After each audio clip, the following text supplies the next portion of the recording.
Hello and welcome to episode number 3 of our Wakefield to Knottingley route build. Today we're going to carry on the track between Pontefract and Knottingley. Probably be a short episode this one, just while we do a little bit of that. As you can see, we've already laid all the way from Wakefield to Pontefract, so we're doing quite well. We've only got the 2 feeder lines in at the minute. We've got a few more bits to put in yet, but we're getting there steadily. So you join us here. We're just past Pontefract Tanshelf station, which is just up there. We've got the track in, we've got the gradients in as far as here, we've got the superelevation that actually needs to be done, so that nearly got forgotten then. Not going to deny it. We've actually forgotten to do, I've forgotten to do, sorry I'm blaming the viewers, apparently, the superelevation on this curve. We've got this curve to do and then the ones all the way up to Pontefract, so we're going to select this curve. I'm going to go along to there, and we're just going to tick super elevate. Same again on the other side.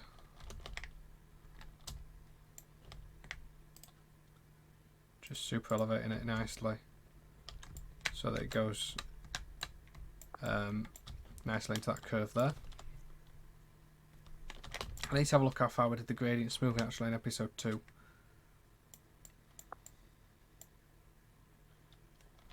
So we've got this next curve to do here. Obviously we're a bit below the terrain at the minute, so we can just whack that away. Now these red triangles that are there are actually right on the edge of that curve. They're actually on the curve, so we're going to have to do this section as well for super elevation. Again, I'm not selecting both tracks just because it's something I do. So I selected the track, and then we're going to tick the super elevation box once again. Again, if you've been watching all these episodes, you'll know that I've gone into further detail with stuff like super elevation and how you actually tick the box and stuff in episode 2. So if you're wondering how is he doing that super elevation, I recommend you check out episode 2 because that goes into more detail on it. Here we're sort of just speeding the process up a bit, and we'll do that as we go along through these episodes. The stuff that has been gone through in detail in previous episodes is probably going to be in more brief detail as we're going through these future ones. So we're going up the going up the hill out of Featherstone towards Pontefract. Famous for its Haribo factory, and smells fantastic sometimes a day when you go into Pontefract and you just literally smell Haribo everywhere, especially on this side of the town where we're coming in. Also famous for Pontefract cakes in Pontefract, which is like a little black licorice cake. I might have to see if Mr. Will Stead can make me a custom Haribo factory. I think that'd be quite cool because it dominates the landscape. As those that are local to the area all know, the Haribo factory really does dominate that landscape there. Oh, why have I put super elevation on? It's supposed to be smoothing the summit out. There we go. So that's now a nice steady summit. You come over there and it's quite a steep climb then. So it carries on 1 in 150 down all the way to as far as we've got, which is here. Just check that I actually super elevated both of these curves back at Featherstone. Today's episode is going to be a bit of a shorter one, a little bit short on time, so rather than the usual hour, which is the plan, it's probably going to be a half-hour one, this one. I've got to be going out in about 25 minutes as I record this. So we're on the banking here, 1 in 150 downhill. Let's select track concrete, server 1. We've got to the end of the 1 in 150 downhill, so I actually need to go what we're doing. I don't know. 224 metres at minus 115 is the next gradient. Quite steep actually. Should be a good thrash with freight trains and the like. So we got 224 metres of that. The only thing I've done between episode 2 and 3 is I checked that this straight was this track was going to go correctly along the length of the route in the straight, not deviate. So we've got point work coming up. Must remember to turn off the easements again because it's just how I prefer to do it. So turned off those. We've got to the end of the 1 in 115. So now it's 160 metres at minus 212. So we're getting through here. This is Pontefract Monkhill that we're coming into now. I'm going to end it just shy, about there, so that it's not too close to that point work where the changes. Then it's minus 271 for 273 metres. So minus 271, and that's then for 273 metres. So we're going underground here. I think we are, aren't we? Let's just knock the terrain down a bit. We're going to need to do quite a bit of surgery on some parts of this terrain just because of train sim and how it behaves at times, unfortunately. Those points look like they're going to be fun there to render. So what did I say it was? It's, how far is it? It's 160 metres. No, wait. Wrong column, right? 273 metres at minus 271.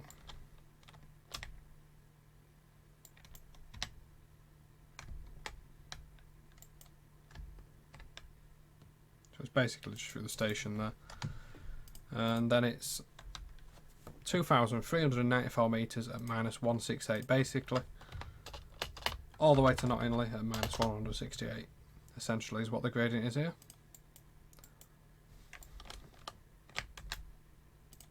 It goes onto a bit of an embankment here because this is where it comes along and eventually goes under the motorway down here. It is slightly out, but like by about a metre, so I'm not too worried about it.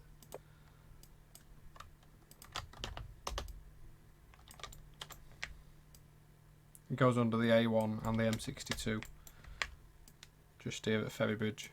There's a unit going under the bridge on the map there. And this is quite an interesting little area of lines around Ferry Bridge. I do wonder whether taking this line up to Milford might be a sensible idea.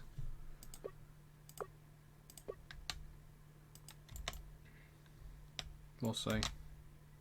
Again, because of the curve on this section here, points, sorry, on this curve, we're not going to be super elevating this curve because you can't in train sim super elevate curves that have got point work on them. Oh, look at that! As if the Google copyright message has gone down the entire straight.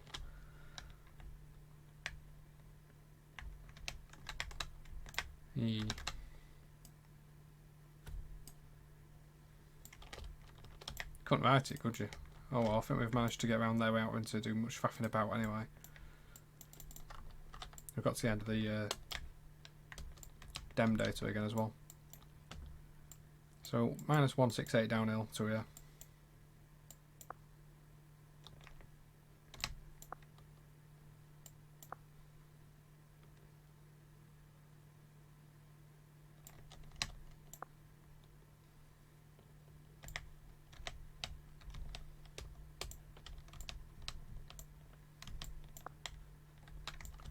That's where the 1 in 168 starts. I don't know what I was doing then. I actually don't know what I was as if I was going to start smoothing the gradient, but I don't do that yet. I'm supposed to be measuring it first. Can you tell it's been a long day?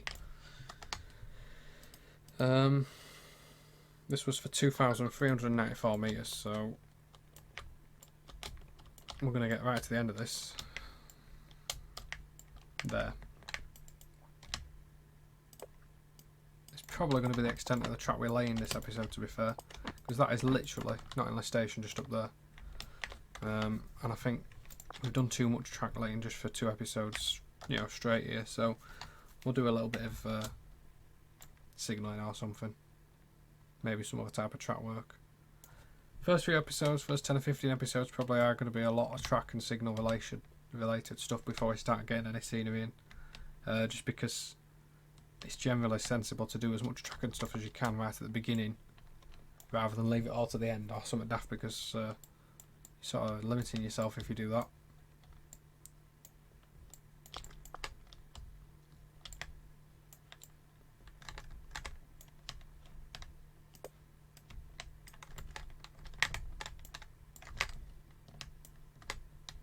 So I'm going to take it over that little hump there, smooth that gradient out first.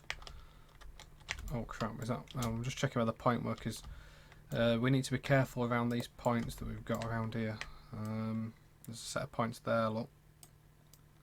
So we're going to be very careful when we're smoothing this gradient out. You don't ever smooth point work out Sorry, smooth gradients out where there's point work, because it can be an absolute nightmare then to lay the points. So you be really careful when you're doing that. That's something that I've fallen foul of many times and still do, as nearly illustrated then. So there is another gradient change just somewhere here. There. It's only a slight change, but it's still a change. Let's see where the junctions are in relation to it though.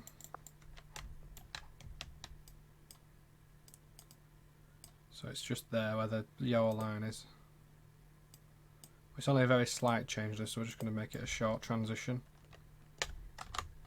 Just so that it's at least got some smoothing on it. It hasn't got much on it, but it's got that little bit that'll make a difference.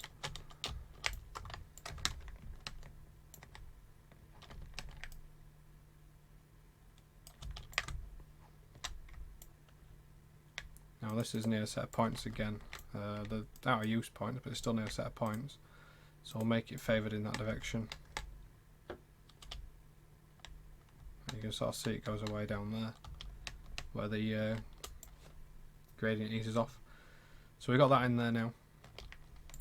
The gradient continues 1 in 168 all the way down there, so we don't need to do anything else down there. What we can do is we can super elevate this curve, because we haven't done this one yet. So again, cut the track, select the curve, then boosh on the super elevation button. Again, into this section, select it, boosh. So that's got super elevation on both of these curves. The trains will lean nicely into Pontefract station. So I just smashed my desk. So we've got that in. Tracks laid now. As we can see, that's the more or less the extent of the route from Wakefield to Knottingley. We're going to extend it through Knottingley past the depot and everything, obviously. And for this YouTube series, the first bit, we'll do Wakefield to Knottingley. Then we'll extend it to Drax, I think, and probably Milford and stuff like that. For the first version of the route, I just want to get Wakefield to Knottingley, maybe Monkbretton in as well. Because otherwise you'll end up with a YouTube series that's 700 episodes long, and I don't think anybody wants to watch a 700 episode YouTube series. I don't think I'll be alive to make a 700 episode YouTube series anyway, so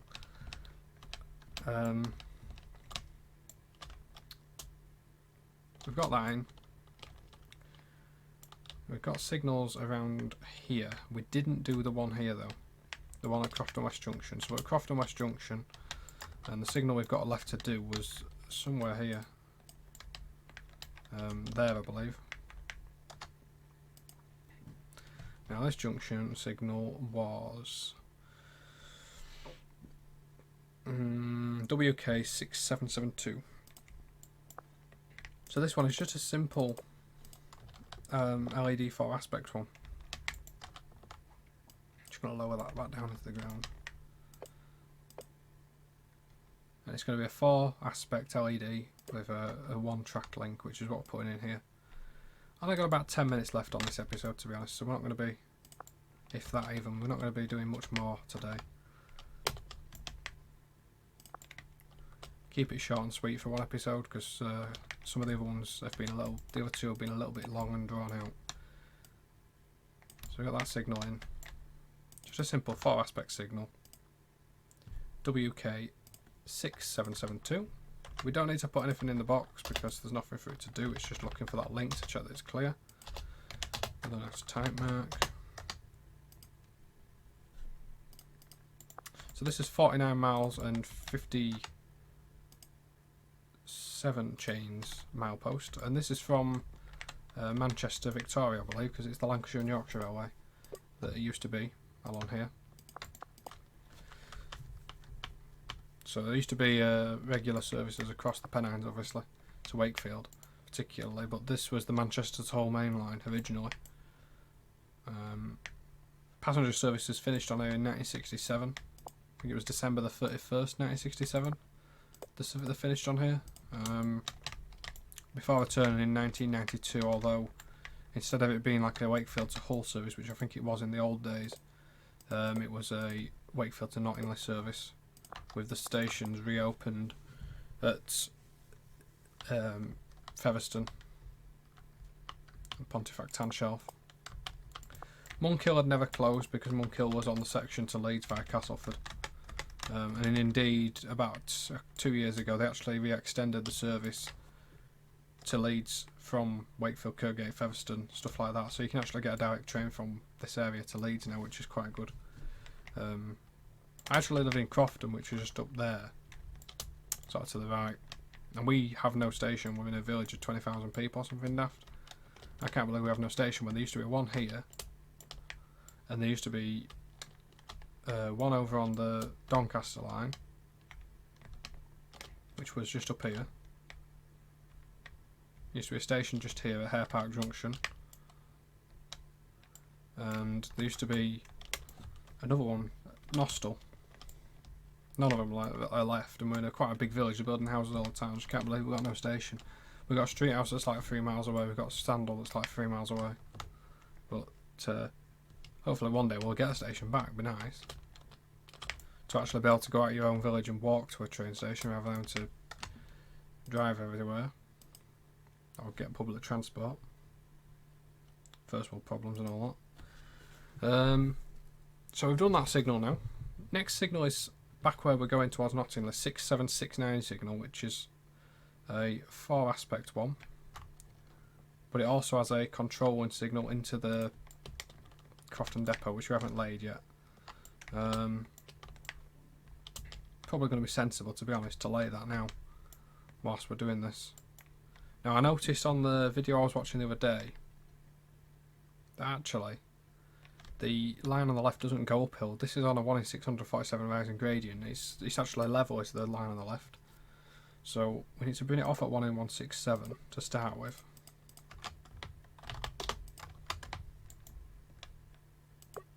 Put it on yard. And just pull this up so we can actually see where it is. There.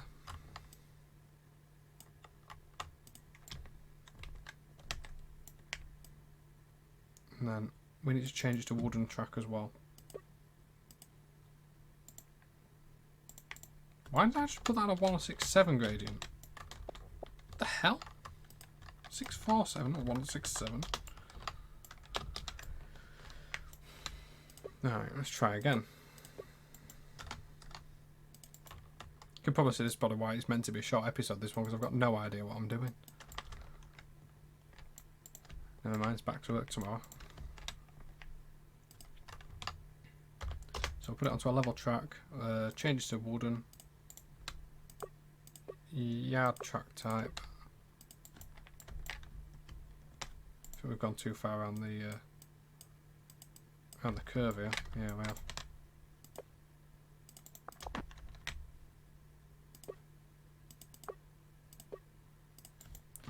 So these points I'm going to make, I think these, which ones are hand operated, I wonder. I would suspect that these ones, you can see actually the hand point there, these ones will be hand operated, whereas the ones onto the main line obviously are signal box operated from Wakefield, I assume, considering it's a Wakefield code on the signals. I don't know how far Leeds actually controls these, and I don't think it controls Wakefield yet. I think Wakefield still has a box at Kirkgate Station.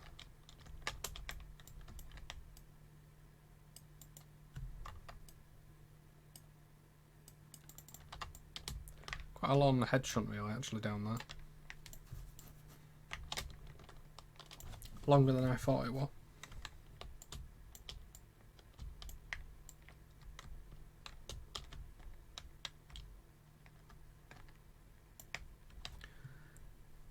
So we've got that bit in now. Now there is that second side in there. I might have to go down my camera to see how far that actually goes, because I can't remember. I think it only goes a short distance.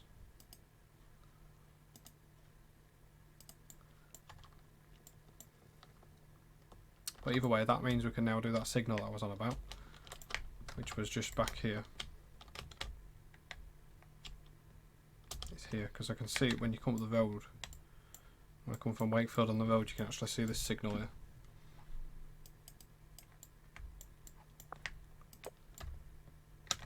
So we'll do that next. So that's an LED 4-aspect signal. This one's a 2-aspect, 2-track link signal with a shunt signal on the post as well. And the shunt signal just lights up if they're going in the depot. So the 1 link needs to go on the main line, and the 2 link needs to go past the main line points, but not past those points because they're hand operated. So, you know, they're not the concern of the main signal box, essentially. It would be operated by depot staff, I suspect. And there's a catch point as well in real life, just stop stuff coming straight onto the main line, obviously. That's WK signal, and it's WK 6769. And the 1 link needs nothing on it, but the 2 link needs a Y for the yard signal, and it needs limited aspect ticking. So all that Y is doing is it's telling the signal to use the shunt indicator for that route, for the route link number 2. That's all that does.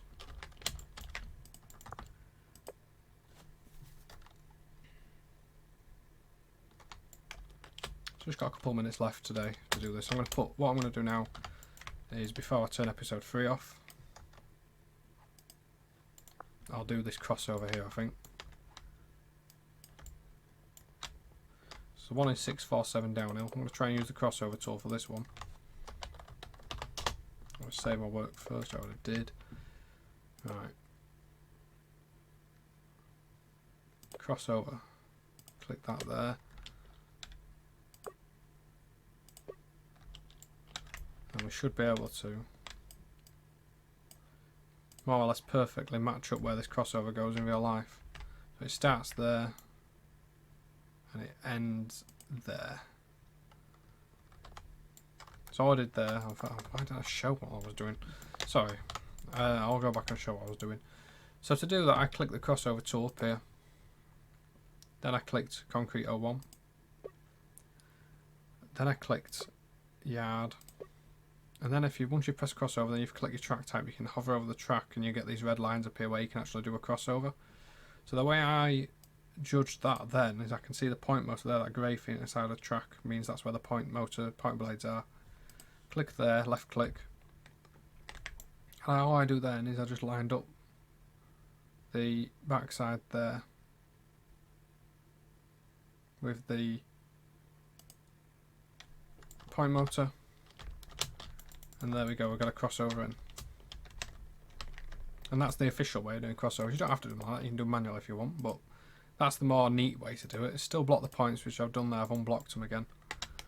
But that's a nice little crossover laid. Nicely.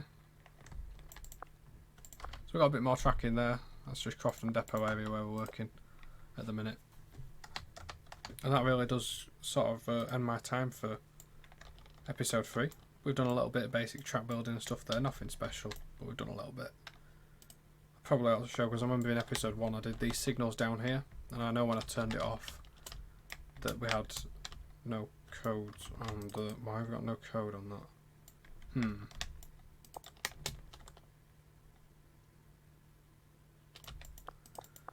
I wonder why we're not getting codes on these signals.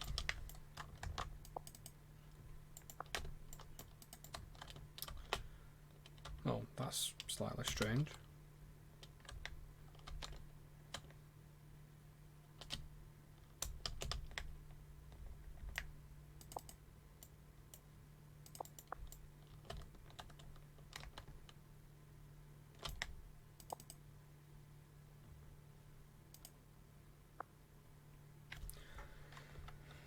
Oh, I know why. I haven't shut the game off properly.